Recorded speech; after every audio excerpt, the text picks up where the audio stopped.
ഓരോ യാത്രയിലും നായ്ക്കളുടെ ശല്യം വല്ലാതെ ബുദ്ധിമുട്ടിക്കാറുണ്ട്. ഇതിനു മുമ്പ് ഞാൻ അതിനെക്കുറിച്ച് വീഡിയോ ഒക്കെ ചെയ്തിട്ടുണ്ട്. എവിടെ പോയാലും ഇതുപോലെ ബുദ്ധിമുട്ടുകൾ ഉണ്ടാവാറുണ്ട്.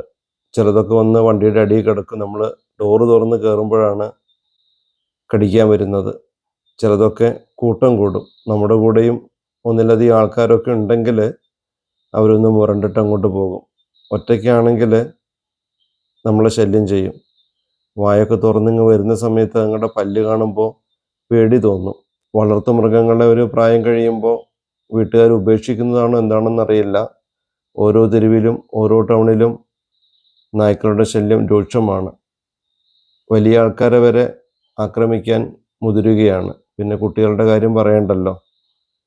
അതുകൊണ്ട് നമ്മുടെ ഉദ്യോഗസ്ഥ വൃന്ദം ഉണർന്ന് പ്രവർത്തിക്കേണ്ട സമയം കഴിഞ്ഞു. ഇതിനെയൊക്കെ വന്ധ്യംകരണത്തിന് വിധേയമാക്കുകയോ അതല്ലെങ്കിൽ പണ്ടൊക്കെ പഞ്ചായത്ത് പിടിച്ചുകൊണ്ട് പോകുന്ന പോലെ പിടിച്ചുകൊണ്ട് പോവുകയോ അങ്ങനെ എന്തെങ്കിലുമൊക്കെ ചെയ്യേണ്ട സമയം കഴിഞ്ഞു. ഇപ്പോൾ എൻ്റെ അടുത്തൂടെ വരുന്ന പട്ടിയെ നോക്കൂ. അതൊക്കെ ആക്രമിച്ചാൽ ശരിക്കും പറഞ്ഞാൽ വന്യമൃഗങ്ങളുടെ ആക്രമണം പോലെയാണ്. അതിനൊന്നും അതിജീവിക്കാൻ നമുക്ക് കഴിയില്ല. അത്രയും ഷാർപ്പായ പല്ലുകളാണ്. ഒന്നും മുരണ്ട് ഞാൻ നിന്നെ ഒഴിവാക്കി വിട്ടിരിക്കുന്നു എന്ന ഭാവത്തിലാണ് അടുത്തൂടെ പോകുന്നത്. പല സ്ഥലങ്ങളിലും ഈ ഭീതിയുണ്ട്.